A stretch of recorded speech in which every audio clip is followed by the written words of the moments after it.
Welcome to McPlum, simple solutions served daily. You'll begin by removing the current Apple ID from the watch so you can add a new one. First, make sure the watch and paired iPhone are connected and the watch has at least 50% charge.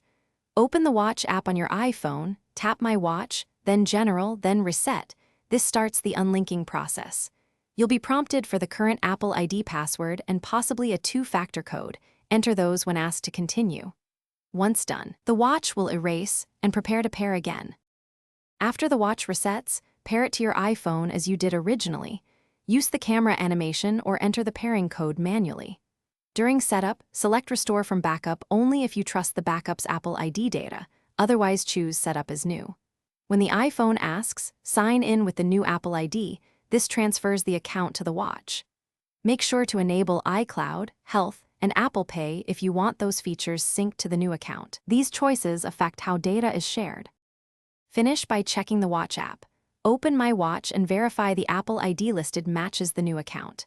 If Activation Lock blocks you, you'll need the original Apple ID credentials.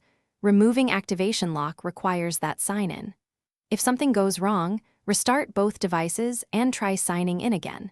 Make sure two-factor codes are accessible on trusted devices. If codes aren't arriving, choose Send Code to a trusted phone number. These steps complete the change and resolve the most common issues quickly. Thanks for watching. Stay juicy and subscribe.